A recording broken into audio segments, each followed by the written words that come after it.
What's up, guys? So here is the Achilles heel of Deion Sanders, Shedeur Sanders, Shiloh Sanders, and Travis Hunter. It is anti-scientific behavior, arrogant attitude, and lack of respect towards diversity in sport. See, in team sport, you need diversity to win ball games. You need diversity to win trophies.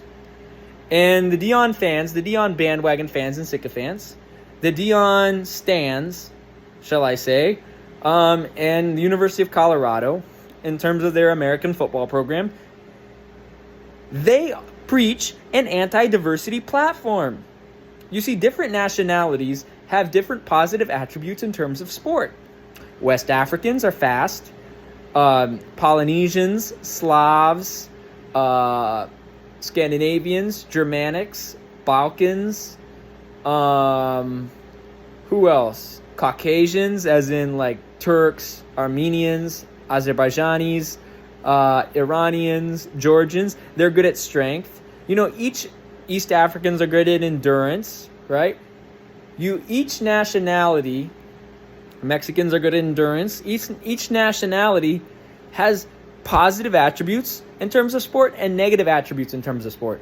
So the University of Colorado bandwagon fans and groupies and stands that preach, oh, black excellence, he's a leader among men, but leaving out the fact that you need diversity in team sport. Team sport is not individual sport. You need the diversity in team sport.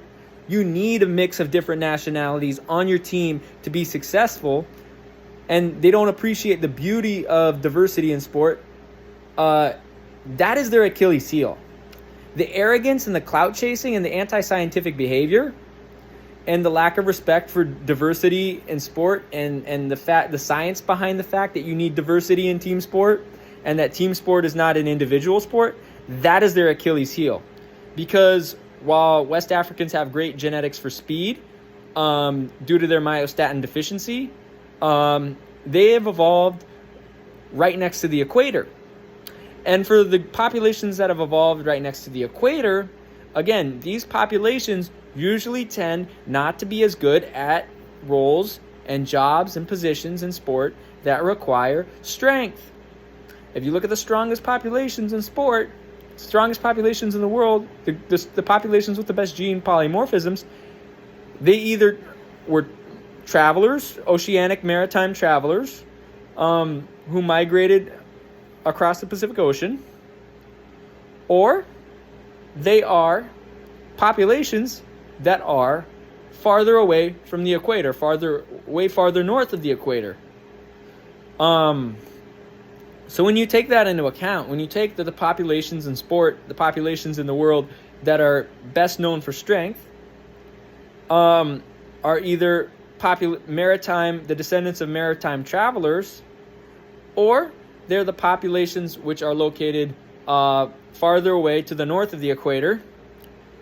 And you look at the demographics of the Colorado football team and who their star players are. Well, geez, they lack star players who have the strength. They don't have a good mixture of star players from different nationalities the way Oregon, Stanford, and USC and UW and OSU have. You know, it's almost as if Deion Sanders and his groupies and stands are anti-scientific.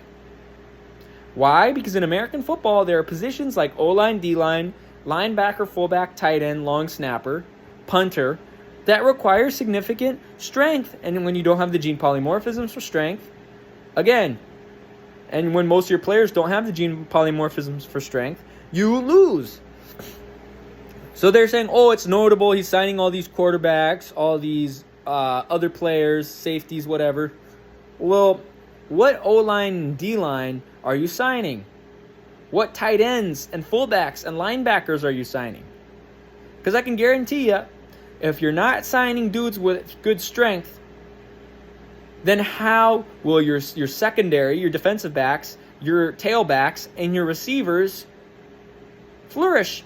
How will your quarterback flourish if you don't have the big six guys up front, your 5-0 lineman, and your tight end pass protecting? If you don't have a fullback that can both run block and pass protect and run the ball in short yardage plays, how are you going to win ball games? If you don't have a D-line that has the strength to dominate the trenches. If you don't have linebackers with both the strength to make big plays, scrape downhill and stop the run, or stack and shed at the line of scrimmage and go make a play on the ball carrier, or linebackers that can either pass rush and push linemen and tight ends and fullbacks out of the way, or if you have a tailback in there pass protecting, which I wouldn't personally, push them out of the way and go make a sack, or linebackers that can wrestle the football away from ball carriers and receivers with their pure strength, or go in there and block punts on special teams, then you're screwed, right?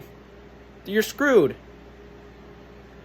And I think Deion's a hoser. I think, as my uncle would say, a hoser. I think Travis is a hoser. Travis Hunter's a hoser. And I think Shiloh Sanders and Shedeur Sanders, they're anti-scientific hosers. They're hosers, eh? As my uncle would say. They're hosers. They're arrogant, anti-scientific hosers. And, I would say that they're hosers and they're arrogant. And they paid the price for being arrogant. Shiloh against Oregon. Arrogant, paid the price. Against Colorado State, Travis Hunter. Arrogant, Henry Blackburn laid the boom on him, paid the price. These guys are arrogant. And if you're arrogant and you're anti-scientific and you don't understand Bergman's rule and you don't understand how gene polymorphisms work and you dance around with your bling bling like a circus clown, you're going to pay the price. You're going to pay the price. If you're scientific and you study science and you know what you're talking about and you know how to train, you know how to compete, and you stay humble, you're not going to pay the price. The arrogant circus clowns will pay the price, and that's my advice of the day. So I'm going to make more videos. I'm going to do a segment on sport. Actually, 2 segments on sport each week. Do some segments on politics and on current events each week. We'll do some segments on hip-hop each week and how those relate. So that's all for now. Talk to you next time. Peace.